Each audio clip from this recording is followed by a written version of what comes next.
A courtroom hearing takes a shocking turn as one defendant challenges his competency ruling, while another reveals months. Right.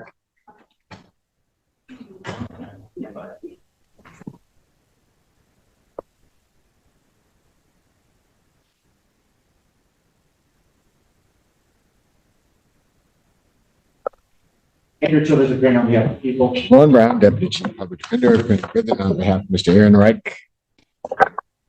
Go ahead and state your name, please. To ensure justice is made, I will make 5 brief statements and then state my name.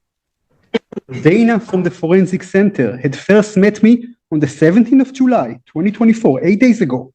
Yet, several months prior, she submitted a report in my case without having known me at all. She didn't even know me. That was several months ago. I just seen it 8 days ago. The total time I'd ever spent at the Forensic Center is about an hour.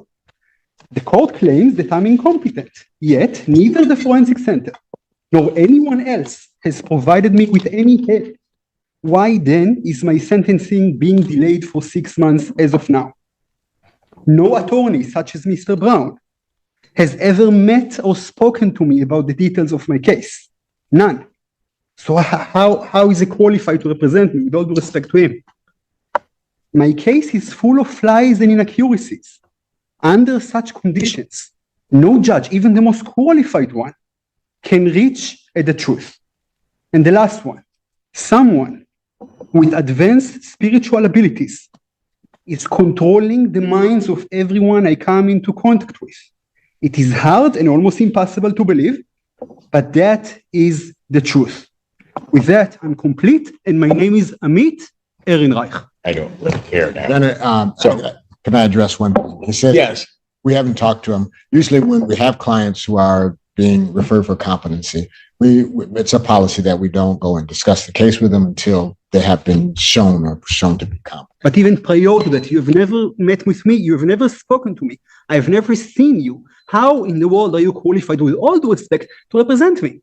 Had you known me, had you known the details of my case, had you listened to me, yes, you would have been a qualified lawyer. But otherwise, how can you represent me? Oh, even he's very qualified. Are you done?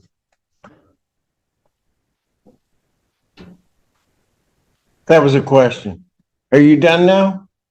I'm willing to listen. Are you done?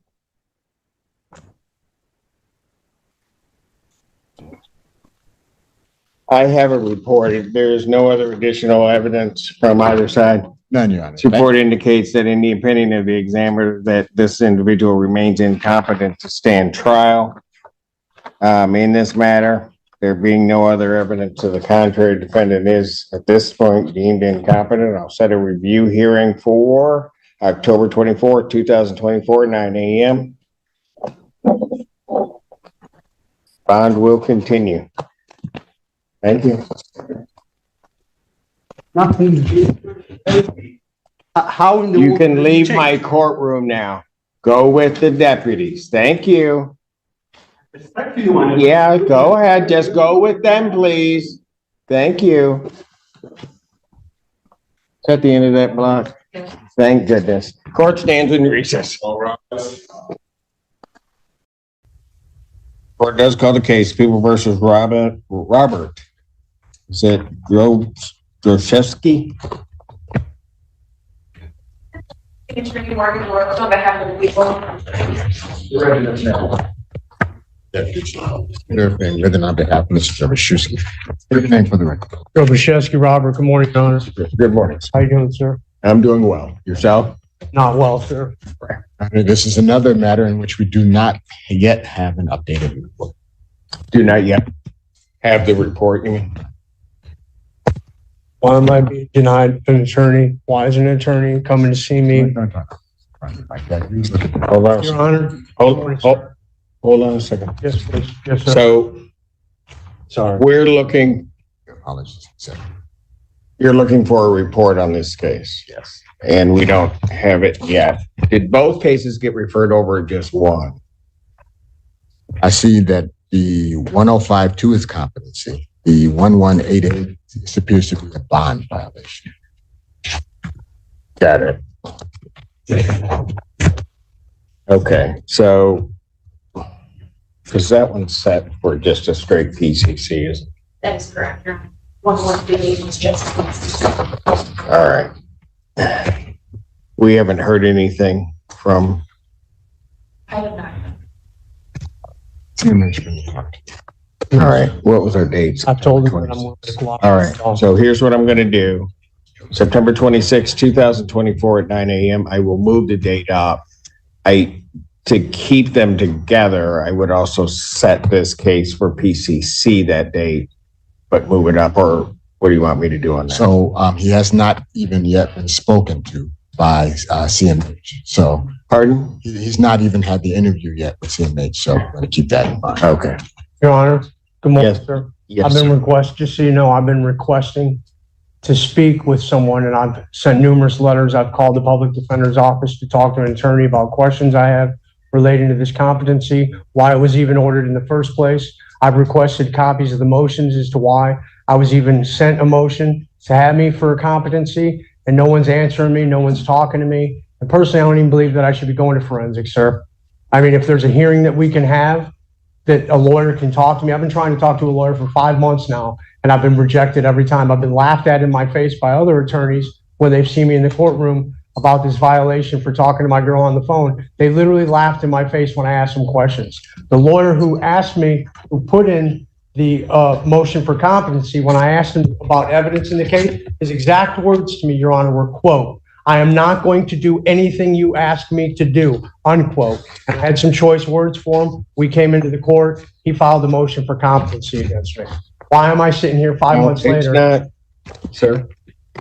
It's, I mean, I understand, Your Honor. I was not part of the conversation, but I would say that, first of all, a competency is not filed against you. I understand that, sir. Okay, so But why am I being denied an opportunity to speak to a lawyer about the competency issue and about the motion in the first place? They're telling me that they can't even talk to me.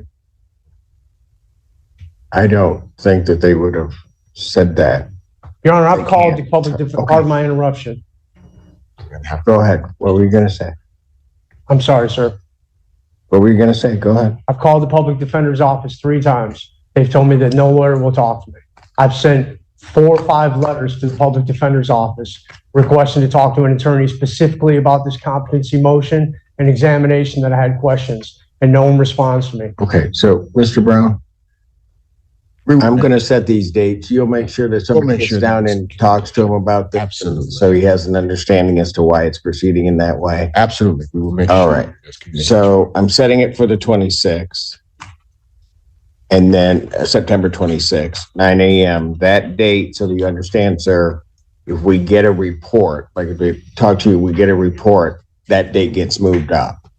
So things will happen a lot faster once that occurs.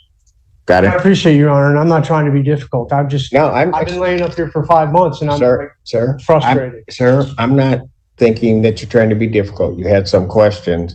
Some of them I can't answer. Yes, sir. Okay, so what I've asked Mr. Brown is to make sure that somebody gets down and talks to you, kind of explain this whole process. Thank you, sir. All right? I was wondering if you could tell me what the status of his phone privileges are. Alexander's all I know. Status of his phone privileges? His name when I got up and left. That's I do Alexander. not Okay. see an order. Yes, I do. On case. Right.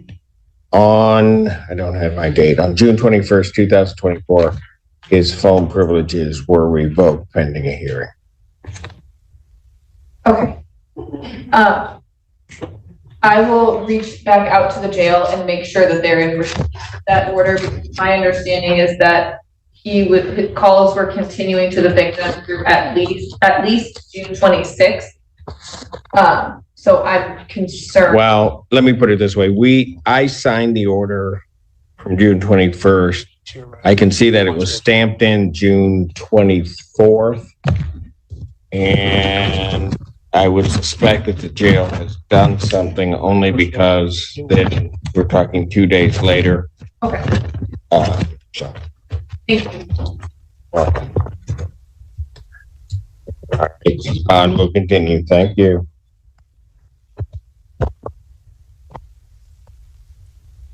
What a fascinating look at two very different courtroom situations. In the first case, a defendant's refusal to follow basic courtroom procedures led to immediate consequences and reinforced the importance of respecting the court's authority.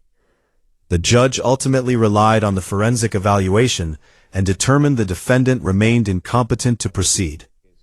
In the second case, we saw a frustrated defendant seeking answers about the competency process itself, prompting the court to ensure better communication moving forward.